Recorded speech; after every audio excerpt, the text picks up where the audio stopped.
Les autorités maliennes ont décidé, le mercredi 30 novembre 2022, d'instituer le 14 janvier, journée nationale de la souveraineté retrouvée, en souvenir de la grande mobilisation contre les sanctions illégales, illégitimes et inhumaines de la CEDEAO et de l'UMOA. Pour la première édition de cette commémoration, une grande célébration est prévue le 14 janvier 2023, en vue de renforcer le sentiment patriotique et magnifier la souveraineté retrouvée du Mali. Lors de la session du Conseil des ministres du 30 novembre 2022, Assimi Goïta, le président de la transition a décidé d'instituer le 14 janvier, journée nationale de la souveraineté retrouvée, en souvenir de la grande mobilisation contre les sanctions illégales, illégitimes et inhumaines de la CEDEAO et de l'UMOA, lit-on dans le communiqué du Conseil des ministres. La célébration de l'anniversaire de cette grande mobilisation, précise le communiqué, est prévue le 14 janvier 2023, en vue de renforcer le sentiment patriotique et magnifier la souveraineté retrouvée du Mali qui repose désormais sur les 3 principes définis par le président de la transition,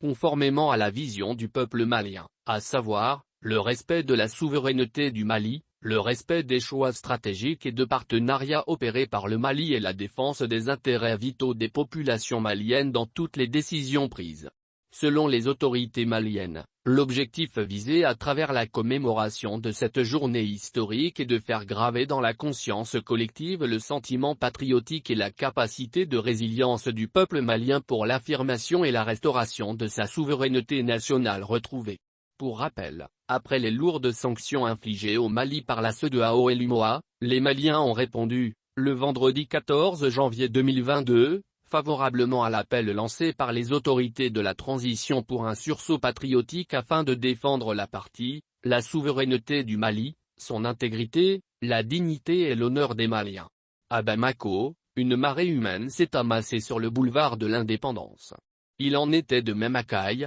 à Tombouctou, à Gao, à Mopti, à Sikasso, à Kita, à Koussiala, à Ségou, à Bougouni, à Kadiolo, à Yanfolila, à Ménaka, à Taoudéni, pour ne citer que ces localités, pour écrire une nouvelle page de l'histoire du Mali. Comme un seul homme, les Maliens de toutes les sensibilités, debout, sont sortis pour dire non aux lourdes sanctions infligées par la CEDEAO et l'UMOA au Mali.